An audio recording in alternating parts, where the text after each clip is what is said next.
Mahakasika kosa ny fitrandrana tsy ara-dalàna dia hitrangana fangalaran-tany anaty faritra arovana ny lakaka amin'izao fotoana izao. Kasen'olona milaza fa fianakavian'ny mpitondra ambony eto Madagasikara avadika toeram-pitrandrana tanteraka ilay faritra arovana.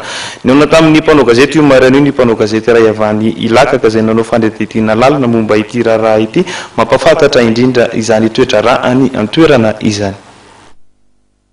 Ny antony moa zany voalohany fanairana ny fitondrana mikasika nyity faritra arovana izay misy didim-panjakana mametraka n'izay faritra arovana izay tamin'ny tingama 96 tiré 025 ny 30 septembre 98 dia tamin'ny 2000 zany hoe mbola namafisina ty didim-panjakana ity mametra n'izay mahafaritra arovana zay.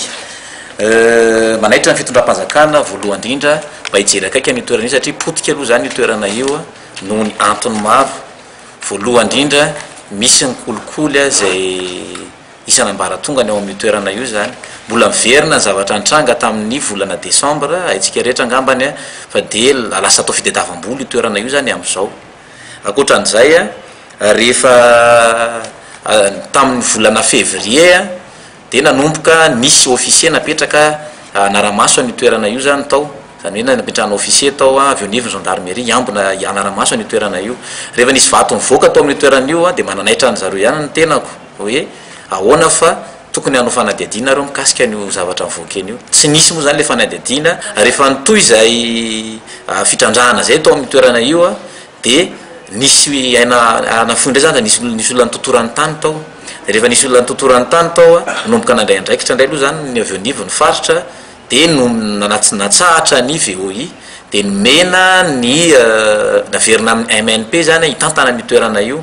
Dia raha tsika malala moa zany fa tena vaky tanteraka izy zao ary misy miasa amin'ny andro atoandro mandovola manodidina ny 250 000 500 000 hatramin'ny 1 million ary 1,5 million ho an'ny olona izay miambina ny toerana. Feno olona ny any ankehitriny dia manomboka teo amin'izay ny fikasana olona iray izay manana fianakaviana ambony eto amin'ny firenena haka ny toerana anaovana périmètre minier ny toerana io.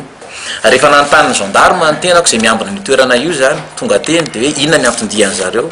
Izay ozy ny gendarme mba gaga ihany hoe inona ny tena antondiany zareo tetya zay miambina ny toerana ity, tsy nisy arahaba tsy nisy nina fa tonga dia niditra zareo dia any ampovoan'ny toerana io. Dia rehefa nanontany zahay dia hoe antsoy ny any ambony zay foana ozy ny zavatra resahany dia niteny zahay ozy izy hoe zay miambina ny toerana dia tsy afaka miditra eto aloha nareo zao fa aleo miresaka amin'ny lehibe anay.